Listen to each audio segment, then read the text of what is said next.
దేవునికి మహిమ కలుగును గాక. మన ప్రభువైన యేసుక్రీస్తు నామములో మీ అందరికీ నా హృదయపూర్వకమైన వందనాలు తెలియజేస్తున్నాను. చిన్న ప్రార్థన చేసుకుని మనం దేవుని యొక్క వాక్యాన్ని ధ్యానం చేద్దాం. మహాపరిశుద్ధుడైన మా పరలోకపు తండ్రి, మీ పరిశుద్ధమైన ఘనమైన నామమునకు వందనాలు, స్తోత్రాలు ప్రభువా. ఈ సమయంలో మీ వాక్యం ద్వారా మాతో మాట్లాడండి, మా జీవితాన్ని సరిచేయండి, మమ్మల్ని బలపరచండి, గద్దించండి, బుద్ధి చెప్పండి. మహిమ ఘనత ప్రభావాలు మీరే మా ద్వారా పొందుకోమని మా ప్రభువైన యేసుక్రీస్తు నామములో అడిగి వేడుకొంచున్నాము తండ్రి, ఆమేన్. ప్రియమైన దేవుని బిడ్డలారా, ఈ సమయంలో చాలా భారముతో, బాధ్యతతో, కొన్ని వేదనతో కొన్ని మాటలు నేను మీతో పంచుకోవాలనుకుంటున్నాను. ఏంటి అనగా, మన భారతదేశం ప్రపంచంలో మన దేశం ఒకటే. ప్రపంచవ్యాప్తంగా ఆయా దేశాలలో, ఆయా రాష్ట్రాలలో, జిల్లాల్లో, మండలాల్లో, గ్రామాల్లో, కుటుంబాల్లో ఎంతోమంది ఈ భయంకరమైనటువంటి కరోనా వైరస్తో ప్రాణాలు పోతున్నాయి. ఆ రోగాలతో బాధపడుతున్నారు, సతమతమైపోతున్నారు. మన దేశానికి స్వస్థత కలగాలంటే, మన దేశ ప్రజలకు స్వస్థత కలగాలంటే, రక్షణ కలగాలంటే, విడుదల కలగాలంటే మనకి దేవుడు కొన్ని బాధ్యతలు అప్పచెప్పాడు, కొన్ని పనులు అప్పగించాడు. ఏంటి ఆ పనులు అనంటే,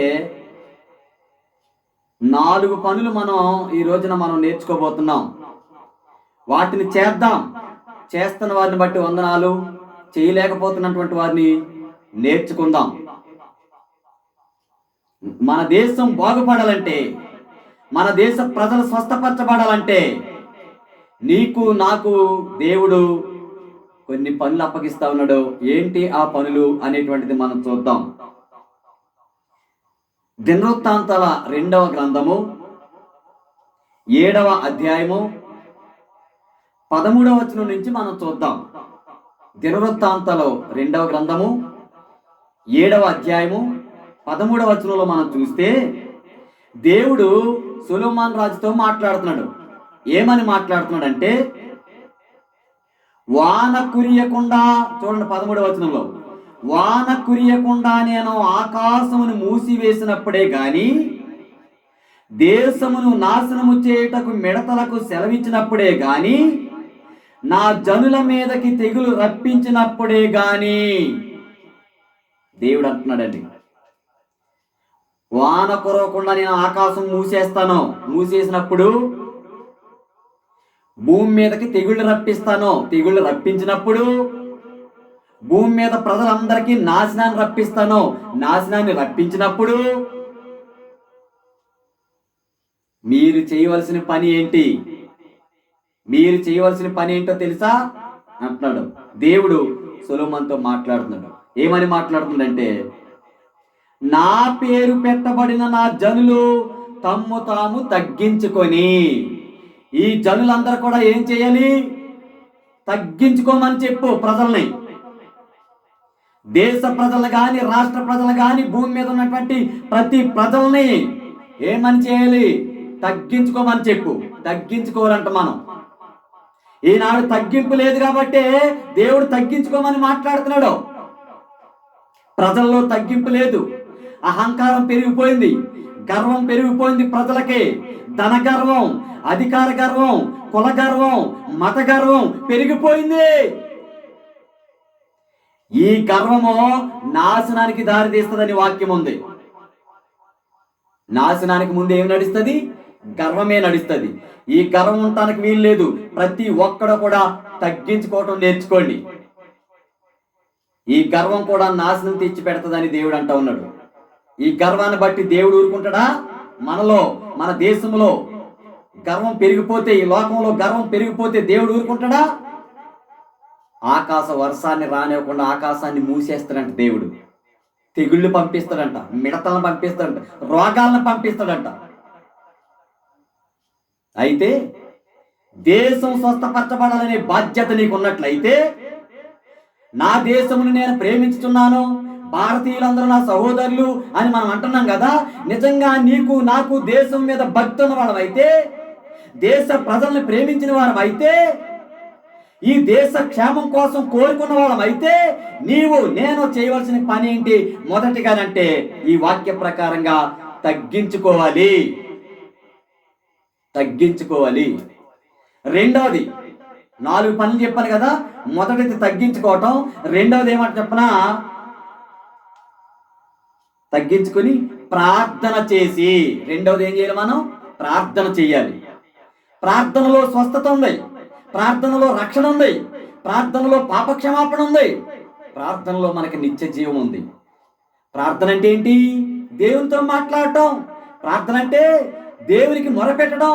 ప్రార్థన అంటే దేవునితో సహవాసం. ప్రార్థన అంటే దేవుని బ్రతిమాడటం. ప్రార్థన అంటే దేవుని వేడుకొనటం. ఏమని? ప్రభువా మా దేశాన్ని స్వస్థపరిచయ్యా, మా రాష్ట్ర ప్రజలను, మా దేశ ప్రజలను, మా గ్రామ ప్రజలను, మా కుటుంబీకులను, మా బంధువులను అనేకమైన రోగాలతో నశించిపోతున్నారు తండ్రి. కరోనా వైరస్ తో చచ్చిపోతున్నారు ప్రభువా, సతమతం అయిపోతున్నారు అయ్యా, స్వస్థపరచు తండ్రి అని ప్రార్థించవలసిన బాధ్యత నీకు లేదా?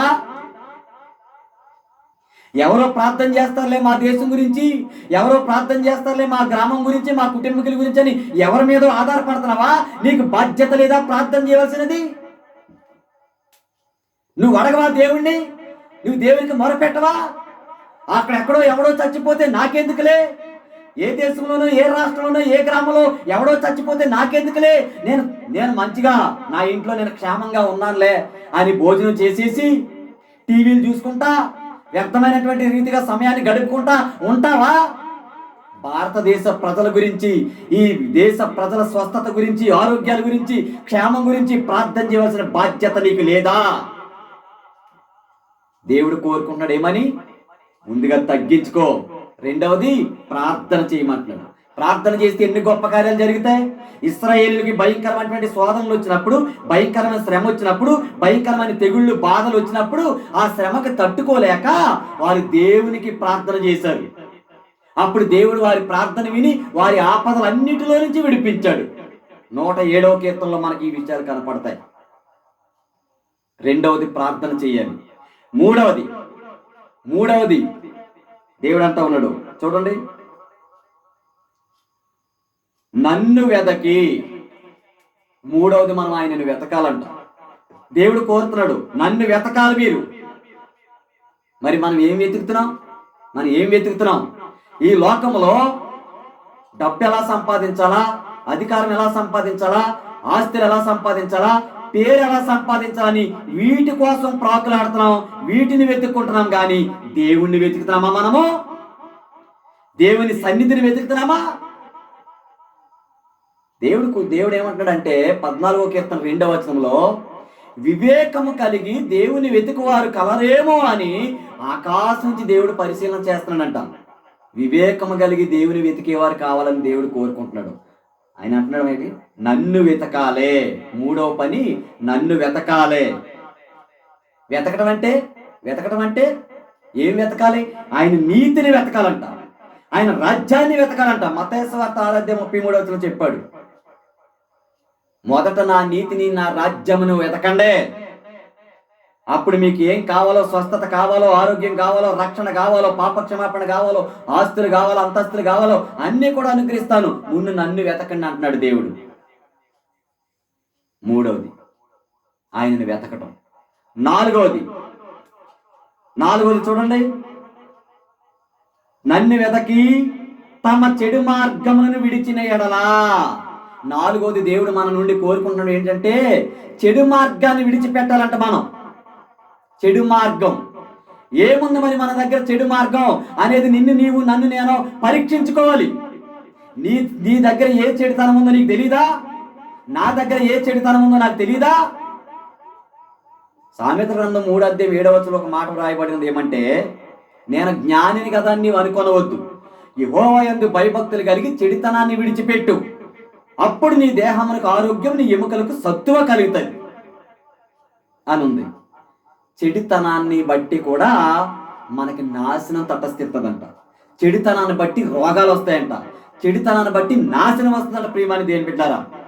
ఆనాడు ఆది కాలంలో నరుల చెడుతనం భూమి మీద గొప్పదనియు వారి ఊహ యొక్క తలంపుల్లోని అండి చెడుతనం గొప్పదైపోయిందని సామెత ఆ ఆది కాండం 6వ అధ్యాయంలో రాయబడి ఉంది.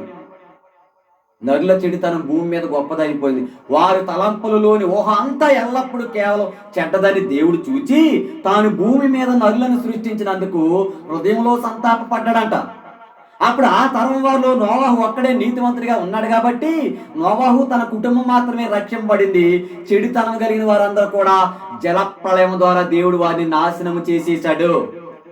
పాపం భూమి మీద విస్తరిస్తూ ఉంటుంటే, చెడుతనం భూమి మీద విస్తరిస్తూ ఉంటుంటే దేవుడు సహించుకోలేడు, ఓర్చుకోలేడు. ఇగో ఇలాంటి శిక్షలు పెడతా ఉంటాడు. అందుకే ఏమన్నాడు దేవుడు, నేను వర్షాన్ని ఆపేసినప్పుడు కానీ మీ పాడి పంటలు మీ పొలాలన్నింటినీ కూడా నాశనం చేయడానికి మిడతలను పంపించినప్పుడే కానీ మీకు రోగాలు తెగుళ్ళు రప్పించినప్పుడే కానీ మీరు చేయవలసిన పని ఏంటో తెలుసా? తగ్గించుకోండి.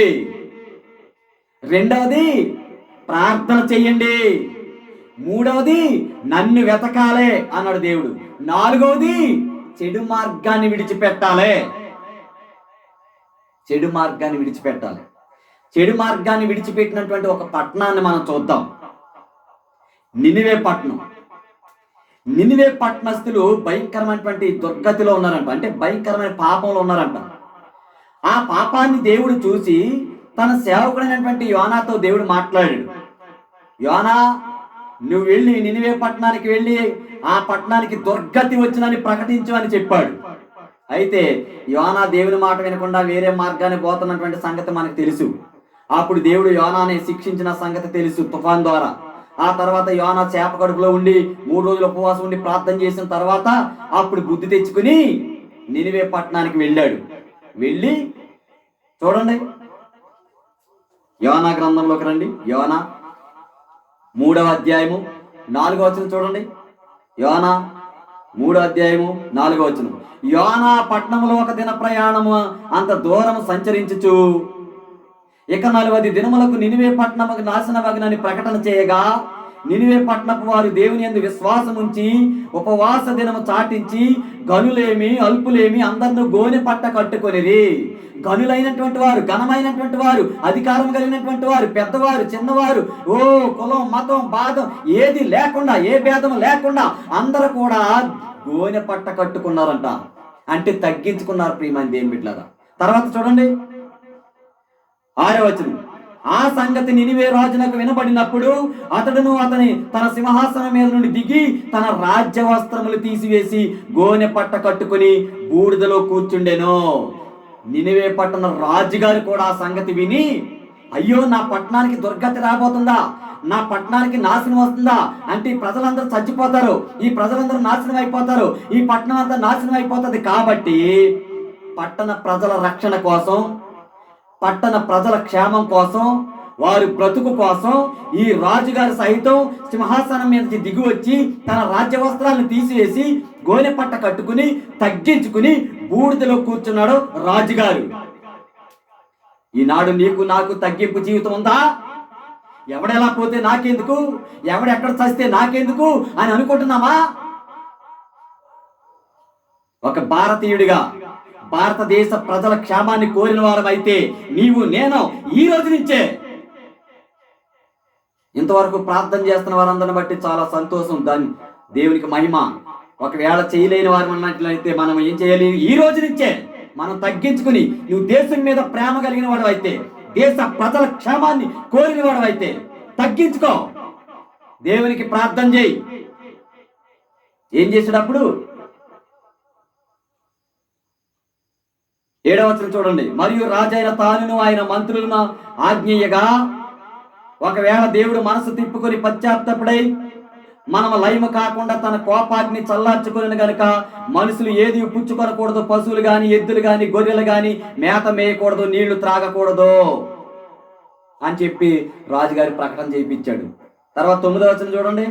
మనుషులందరూ తమ దుర్మార్గములను విడిచి తాము చేయు బలాత్కారములు మానివేయవలెను. మనుషులేమి పశువులేమి సమస్తం గోనె పట్ట కట్టుకొనవలెను. జనులు మనస్పూర్వకంగా దేవుని వేడుకొనవలెనని ప్రకటన చేయించాడు. మరి అప్పుడు నోవా కాలంలో జనాలు ఎలాగో చెప్పనా, తింటాం తాగుతాం కళ్ళు నెత్తికెక్కి ఉన్నారంట. ఆనాడు సొదొమ గొమొర్రా పట్టణస్తులు కూడా తినుడు త్రాగుడు వ్యభిచారం కామాంధులు అయిపోయారు. దేవుడు చూస్తూ ఊరుకుంటాడా? ఆకాశం నుంచి అగ్నిగంధకాలను కురిపించి సొదొమ గొమొర్రా పట్టణాన్ని నాశనం చేశాడు. ఈ విధంగా ఈ నినివే పట్టణస్తుల దుర్మార్గాన్ని బట్టి కూడా నాశనం చేయాలనుకున్నాడు. కానీ ఎందుకైనా మంచిది, ఒకసారి ప్రకటించిరా నాయన వెళ్ళి అని యోనాతో చెప్పాడు దేవుడు. మీరు విని ఎడల బ్రతుకుదురు. దేవుని మాట, దేవుని సేవకులు నోట నుంచి వచ్చినటువంటి దేవుని మాటలు ఎవరైతే వింటారో వాళ్ళు బ్రతుకుతారు అని దేవుడు చెప్తున్నాడు. అయితే యోనా వెళ్ళాడు. నినివే పట్టణస్తులందరూ కూడా యోనా మాటకి లోబడ్డారో, అధికారులు సహతం కిందకి దిగొచ్చి తగ్గించుకున్నారు, దేవునికి ప్రార్థన చేశారు. వారి చెడు మార్గాన్ని దుర్మార్గాన్ని విడిచిపెట్టారు. ఈనాడు మనిషిలో దుర్మార్గం చెడు మార్గం ఎక్కువైపోయింది. వ్యభిచారం, త్రాగుడు, దొంగతనాలు, హత్యలు, అత్యాచారాలు, భయంకరమైనటువంటి పాపం విస్తరించి పెరిగిపోతూ ఉంటుంటే దేవుడు క్షేమంగా మనల్ని ఉంచుతాడు అనుకుంటున్నారా? నాశనం చేసి పడేస్తాడు. తన కుమారుడైన యేసుక్రీస్తు ప్రభువు వచ్చి ఈ దేశాన్ని, ఈ లోకాన్ని, లోకంలో ఉన్నటువంటి ప్రజలందరినీ రక్షించాలి. అయ్యో ఏ ఒక్కరు కూడా నశించిపోవడానికి వీల్లేదు, ఏ ఒక్కరు నరకానికి పోకూడదని ఆయన తన మహిమగల సింహాసనాన్ని విడిచిపెట్టి ఈ భూలోకానికి వచ్చి నీ కోసం నా కోసం ప్రాణం పెట్టి, నీ కోసం నా కోసం సమాధి చేయబడి తిరిగి లేచి మన కోసం పరలోక రాజ్యాన్ని సిద్ధపరిస్తే ఆయన ఏమాత్రం కూడా మనం లెక్క చేయకుండా, వినకుండా, నమ్మకుండా నీ ఇష్టం వచ్చినట్టు నీవు, నా ఇష్టం వచ్చినట్టు నేను ప్రవర్తిస్తూ ఉంటుంటే, జీవిస్తూ ఉంటుంటే, భయభక్తులు లేకుండా మన దుర్మార్గంలో మనం ఉంటా ఉంటుంటే దేవుడు చూస్తూ ఊరుకుంటాడు అనుకుంటున్నారా? నాశనం చేసి పడేస్తాడు.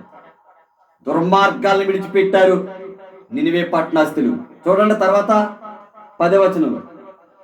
ఈ నినివే వారు తమ చెడు నడతను మానుకొనగా వారు చేయుచున్న క్రియలను దేవుడు చూచి పశ్చాత్తప్తుడై వారికి చేదునని తాను మాట ఇచ్చిన కీడును చేయక మానెను. దేవునికి మహిమ కలుగును గాక.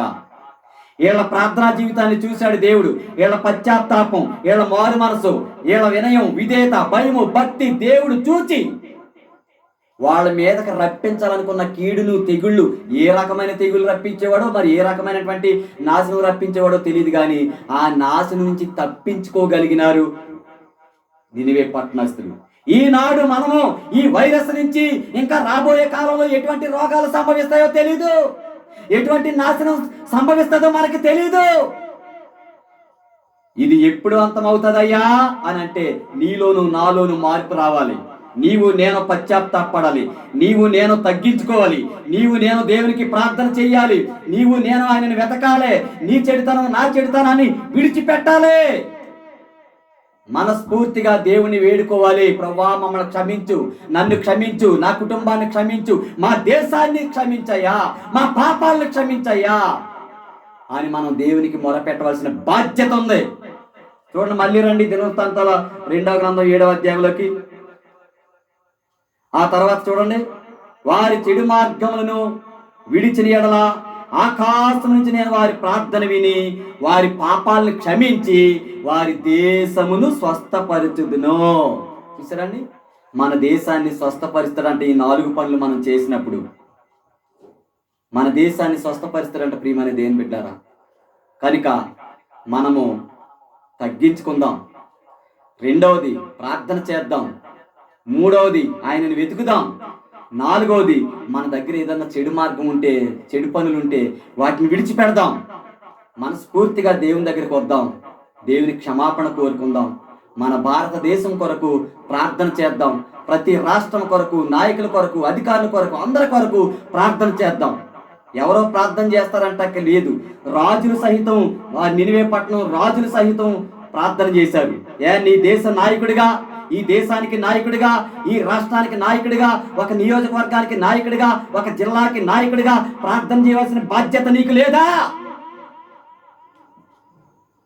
ప్రార్థన చేయాలి. మనం ప్రార్థన చేయాలి, దేవుని అడగాలి.